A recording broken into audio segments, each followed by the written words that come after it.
I am not sick. I am not sick. I am feeling well, and I have a video to do, and I'm gonna do it, and I'm gonna do it good, and I'm not gonna be intimidated. That said, I'm starting something new when it comes to my Nickelodeon reviews. You know, I thought in the past there should be some gimmick to it, like I needed a closing line or something to it. Now, as I mentioned before, what influenced me to start doing Nickelodeon reviews was all these people on the internet who were doing reviews on various things, like James Ralph as the Angry Video Game Nerd, who was reviewing video games, and the Spoony one reviewing movies and video games, and the Nostalgia Chick reviewing movies. That's good. Now, the one common denominator they all have that I don't is they do reviews while playing a character. And, I figured, I'm going to create a character for myself to do my Nickelodeon reviews. I'm going to call him the Nickelodeon Nutcase, using a Serbian accent from my Serbian heritage.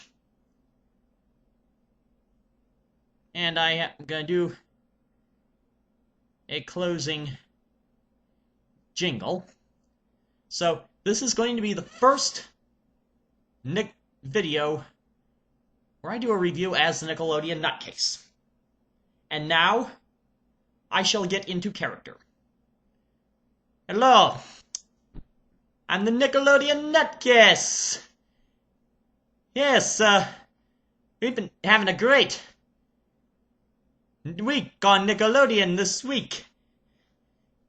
Yes, we did, we had the Victorious episode, seeing all the episodes, the bloopers of Victorious, and now the second I Bloop episode, and that was awesome.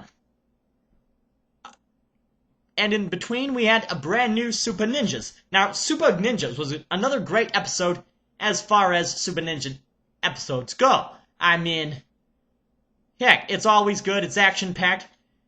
There was the tease where we thought the father might have the revelations of the kid's secret, but of course they can't do that with this show. At least not now, and they probably should not do it ever. It would be a mistake. But whoever played the undercover cop, great job. So, let's move on to I Bloop 2. Again hosted by Rex, or Christopher, I should say. Did just as good of a job, if not better, hosting this one. All the more improvement. And did well interviewing all the members of the cast. They did well with their part on the bloopers. I think the best blooper that I found most amusing was where Freddy called Spencer Mrs. Benson, and Spencer said, I'm Sam's mom, not yours. So, that was my favorite one. And then they had Tebow on, even though he's not part of the main cast. Now, that was weird. If anybody who's not in the main cast should have had this, I would think it would have been interesting to have the lady playing Mrs. Benson on. You see, that would have been interesting, and we know a lot about her character, not much about her in real life, so they should have had her. Okay, so we have I Still Psycho coming up Saturday. Yes, that should be awesome. We'll see how awesome it is compared to the other ones as of late. And I will post my final review of 2011 this weekend after the premiere of I Still Psycho. I am the Nickelodeon Nutcase.